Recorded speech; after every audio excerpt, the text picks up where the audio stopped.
दिशा दीप्त हो उठे प्राप्त कर पुण्य प्रकाश तुम्हारा, लिखा जा चुका अनल अक्षरों में इतिहास तुम्हारा।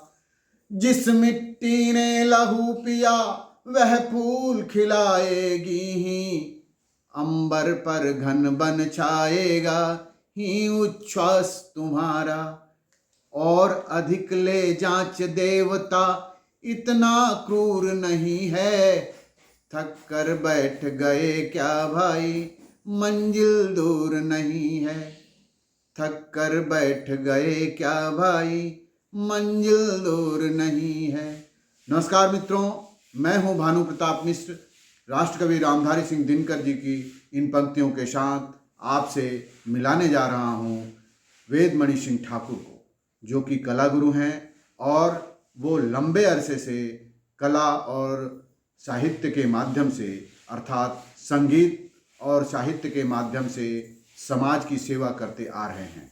और हाल ही में वे राज्य शासन द्वारा चक्रधर सम्मान से सम्मानित हुए हैं।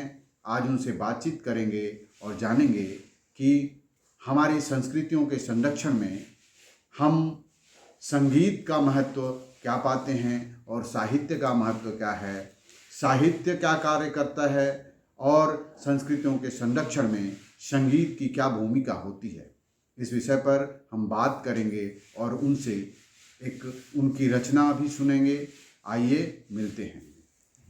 मिश्रा जी, इस संगीत की उत्पत्ति जो है जी, वो सामवेद से हुई जी, और भगवान स्वयं कहते हैं कि न वैकुंठ में रहता हूँ न कहीं रहता हूँ, जहाँ रहता हूँ मेरे भक्त जहाँ गायन कर रहे हैं, तो गायन को बड़ा महत्व दिया गया है। जी, दूसरी बात क्या है कि संगीत की उत्पत्ति स्वयं प्रकृति से उत्पन्न हुई। माने इसके भी पहले राग रागनी इत्यादि उनके बारे में वो लोग गाते थे जी, 6 राग और 36 रागनी जी, इस तरह से राग रागनी का पहले उदय हुआ। उसका गायन समय भी अलग अलग था। जैसे 8 प्रहर बंधे हुए हैं, उन पर उनका गायन समय रहता था। और दूसरी बात क्या है कि साधना वैसी करते थे। कहते हैं दीपक में दीपक जल जाता था और वो मालकोस में पान पत्थर पिघल जाता था और जो मेघ मल्हार में पानी गिरता था। ये आप लोग तानसेन के किस्सा में पढ़े होंगे कि ये करते। तो क्या हुआ, पहले ऋषि मुनियों ने इसलिए आपको अपनाया था कि इसमें संगीत में एकाग्र चित्त करने की शक्ति है। और वेद की ऋचाओं को हम संगीत में पढ़ते थे। संगीत मूलतः क्या है? संगीत और साहित्य जो है स्वयं सरस्वती के 2 स्तन हैं, एक संगीत एक साहित्य। इसको साहित्यकार संगीतकार पान करते हैं। तो संगीत साहित्य क्या है? राम लिखा है, जब तक कोई उसको आप पढ़ रहे हैं तो साहित्य है। और मुंह से अगर राम बोले, उसको स्वर दिए तो संगीत हो जाता है। इसी तरह से प्रकृति के संगीत है सारे गम प ध नि। 7 स्वर हैं। 7 स्वर जो हैं अलग अलग प्राणियों की ऐसे लिए गए आवाज से कि कितना उसका फ्रीक्वेंसी होता है, उस हिसाब से वो लिया गया है।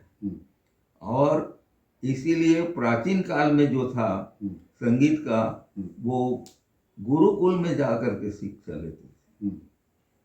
गुरुकुल पद्धति थी। आजकल जैसे घराना हो गया है, वो घराना वगैरह कुछ नहीं था। केवल सामवेद ही एक घराना, मूल घराना उसका था।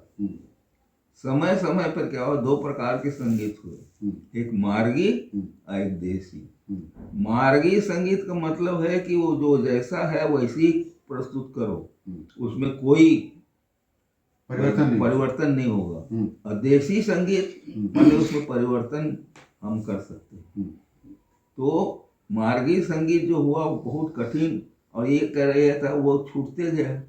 जैसे आजकल शास्त्रीय संगीत कोई सीखना नहीं चाहते जी, तो वो छूटते गए। और फिर देसी संगीत जो है वो समय समय पे पहले ध्रुवा गायन हुआ करता था, ऋचा वेद के ऋचाओं को। उसके बाद ध्रुपद आया, ध्रुपद के बाद मुसलमान लोगों का सब शासन हुआ, तो वो लोग ध्रुपद में क्या होता था, भक्ति पद होता था। वो भक्ति पद को वो लोग समझते नहीं थे, उन लोग को क्या है अपना देव देव महादेव शिव शंकर हर हर।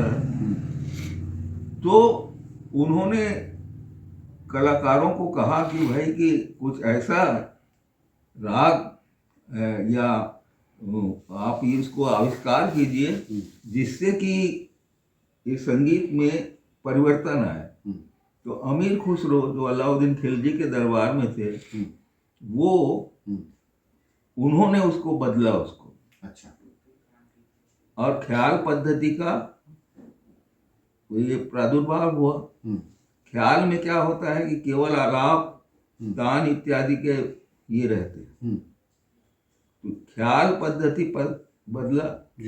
ख्याल में भी विलंबित ख्याल जो धीरे धीरे गाते हैं, और कुछ मध्य लय में और फिर द्रुत लय में।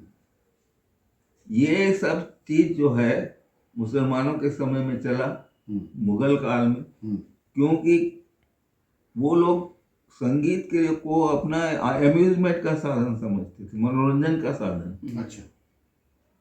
उस समय क्या हुआ कि कलाकार जब देखे कि मुगल साम्राज्य आ गया, तो वो लोग भी एक प्रकार से, जैसे कि बीसल देव रासो, राणा रासो आलाखंड का है, तो वो लोग अपने अपने राजा का बखान करते थे। तो उस समय भी तानसेन ने भी कहा, सुनो तानसेन, सुनो शाह अकबर। तो अकबर के भी प्रशंसा में भी उन्होंने कई ध्रुपद की रचना की। तो इस तरह से देसी संगीत का होता गया। आगे चल करके वही जो है ठुमरी में, टप्पा में, और आपके दूसरे शैली में, दादरा शैली में, ये संगीत का प्रादुर्भाव हुआ। अंग्रेज आए, अंग्रेज लोग हमारी संस्कृति को नहीं समझते थे। उस समय संगीत जो है भटकने लगा है, भटकने लगा, तो इसको क्या करें। तो उनमें से क्या हुआ कि उनमें 3 प्रकार के कलाकार हुए। राजा लोग अपना, हमारे घराने का संगीत है, जयपुर घराना है, लखनऊ घराना है, बनारस घराना है, फलाना घराना, घराने के हिसाब से ही संगीत में। तो जो लोग चाटुकार लोग थे, वो लोग राज घराने में चले गए कलाकार।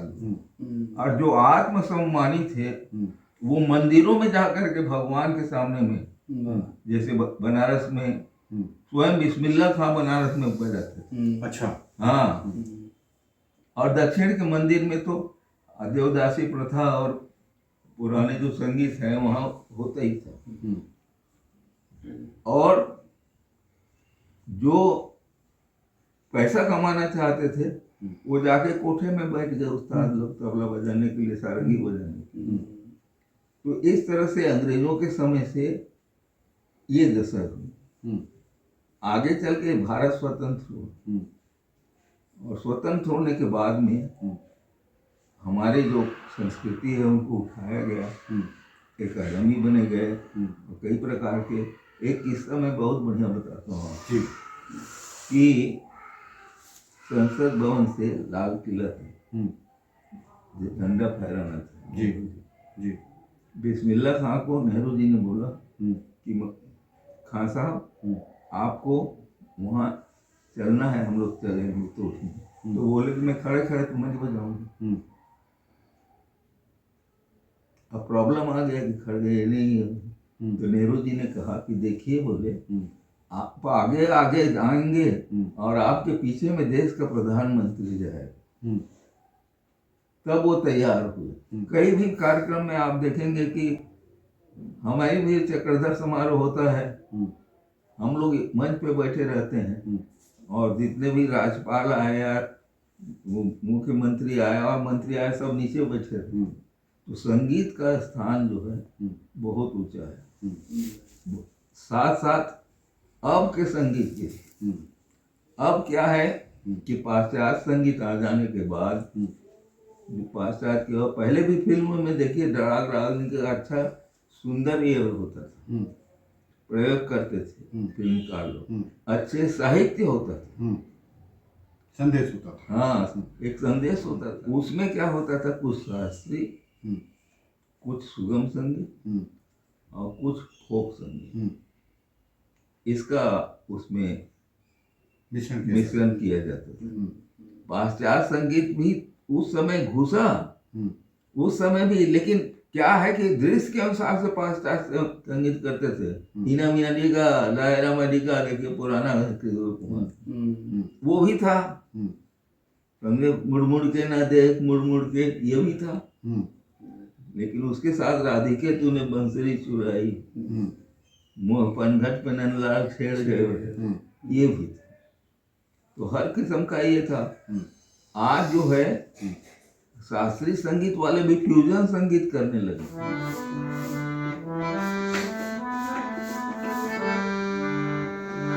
केलो के तीर मोर गाँव हावे भैया रे, केलो के तीर मोर गाँव जी, केलो के तीर मोर गाँव हावे भैया रे, केलो के तीर मोर गाँव जी। ओ केलो के तीर मोर गाँव हावे भैया रे, केलो के तीर मोर गाँव जी, केलो के तीर मोर गाँव हावे भैया रे, केलो के तीर मोर गाँव जी।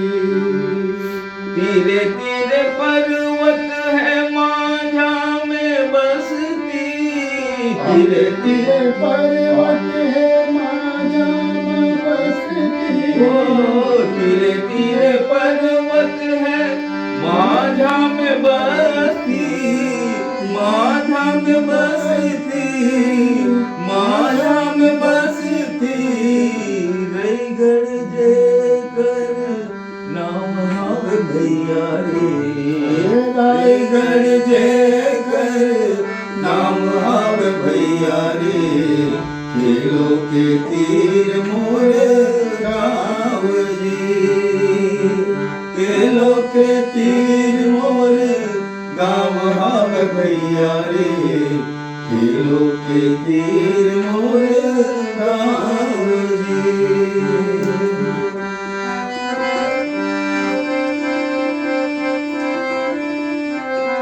केलो के तीर ठाड़े मोती महल है, केलो के तीर ठाड़े मोती महल है, मोती महल है, मोती महल है, जुन्ना रजवाड़ा के ठाम हावे भैया रे, जुन्ना रजवाड़ा के ठाम हावे भैया रे, केलो के तीर मोर गाँव जी, केलो के तीर मोर गाँव हावे भैया रे, केलो के तीर मोर गाँव जी।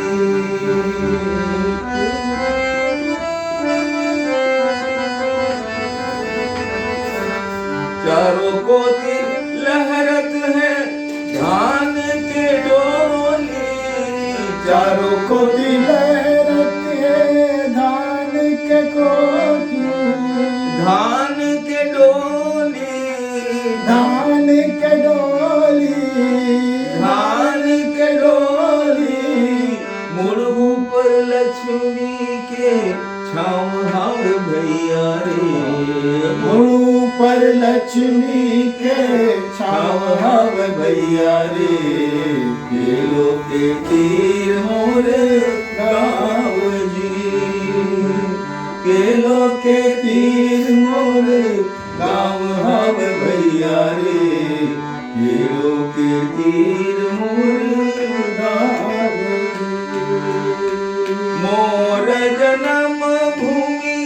सरगासन है मोर जन्म भूमि स्वर्ग सन है।